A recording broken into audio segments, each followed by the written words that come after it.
talking about role structure, healthcare function, and reproductive function with the Daniel and Coleman family, featuring Nurse Emma. I'm here with Pam and Ezra, and she's going to tell us a little bit about her family. Well, I'm 35, and my husband Jim is 36. We have 4 kids: Sasha, she's 11, Sierra is 9, Eric is 4, and Ezra is 2 months. My husband is the breadwinner. He goes to work and brings home the money, and I stay home with the kids and take them to school. Our role model for parenting would be our parents. Sometimes Sasha decides that she wants to help us parent the younger kids and takes on a motherly role. For healthcare, we have our own private insurance that we pay independently.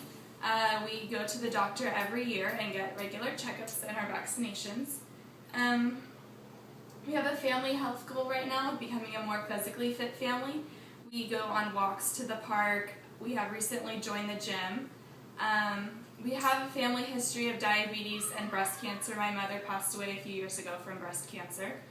And yeah, I think that's about it for healthcare. And for reproductive, we're not looking to have any more kids. Hi, I'm sitting here with Bev and Taylor, and they're going to tell us a little bit about their family. I'm Bev, and I'm 47 years old, and this is Taylor, my stepdaughter, who's 13. My husband, Steve, is 42 years old, and we have 2 other children, Craig and Dane, who are 5 and 3.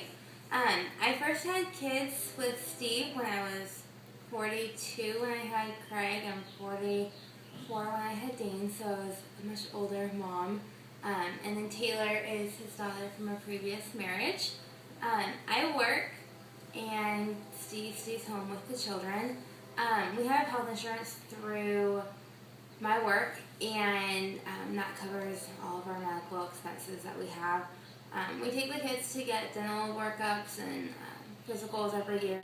We make sure that they get their vaccinations and stuff on time, and we try to live a healthy lifestyle. We try not to let them eat too much fast food or soda, and try to make sure that we all get out and exercise daily. We aren't looking to have more kids. We can't have more kids. I had a hysterectomy a few years ago, so kids they're done now. A moment with Hamilton McCubbin. The resiliency model of family stress, adjustment, and adaptation looks at families facing stressful situations through adjustment and adaptation while emphasizing resiliency and recovery to adverse events and avoiding crisis situations. What stage would you put the Coleman family in their current situation? Based on my experiences and assessments of the Coleman family, I would place them in the adaptation stage.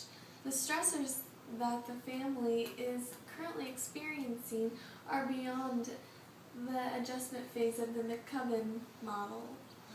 The restraining orders and conflict relationships within the family cause increased levels of stress. The family has adjusted and found ways to avoid a crisis situation.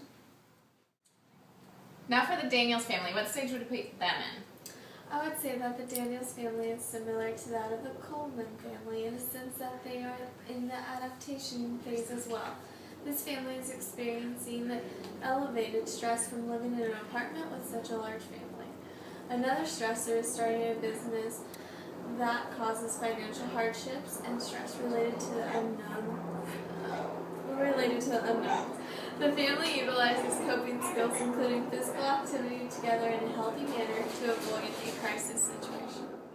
That was A Moment with Hamilton McCubbin. A Moment with Kurt Lewin. Kurt Lewin's change theory allows us to observe how current stressors cause a change within the family unit. There are 3 stages: unfreezing, moving, and refreezing. Unfreezing includes motivating individuals for change and consists of driving or restraining forces. Driving forces motivate change, and restraining forces inhibit change. The moving stage promotes individuals to adopt the stressor into their lifestyle, and the refreezing stage includes reinforcing new behaviors that occur as a result of the stressors and change. In your experience with the Coleman and Daniels families, how do you feel that they fit this model? Well, when I worked with the Daniels family, I noticed that they were in the moving stage of Lewin's change theory. The family seemed to be adapting to the stressors into their lifestyle by overcoming the obstacles of apartment living. With 4 kids, living in such a small space was difficult to adjust to. The Daniels family takes the change of starting a new business one step at a time, recognizing the benefits that will arise from their new business. In contrast to the Daniels, who are in the moving stage, the Coleman family is in the unfreezing stage. As the nurse, I was working to motivate and initiate change between Bev and her stepdaughter Taylor, whose relationship is strained to say the least. Communication was my number one priority, and therefore my interventions were focused towards improving communication. And between that Bev was a and moment Taylor. with Kurt Lewin. A moment with Albert Bandura.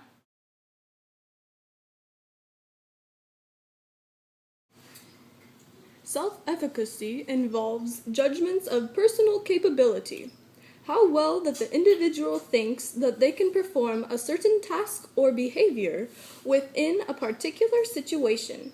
4 sources of self-efficacy are mastery experiences, vicarious experience, verbal persuasion, and physiologic cues.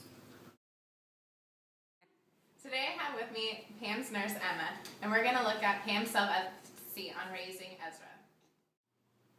Well, I've already raised 3 children, and my mother is my role model. My husband is very encouraging, and I believe I have great maternal instincts. I think that Pam expressed great self-efficacy. She seems as if she's confident in her ability to raise Ezra. And now we're going to look at Taylor and her self-efficacy she shows. I don't think I can finish this. I haven't been able to finish any of my homework before, and I always get bad grades because of it. All my friends don't do good on their homework either, and why should I expect myself to accomplish anything? My teacher always gives me a hard time, pushing me for not doing my work and punishing me. I feel so anxious about this whole thing. What do you think about Taylor's self-efficacy after that clip? Taylor sounds like she has a feeling of low self-efficacy. She sounds unsure of her abilities to finish her homework. And that was a moment with Albert Bandura. Now we're going to talk with Nurse Emma about Erickson, Tomlin, and Swain's modeling and role modeling grand nursing theory.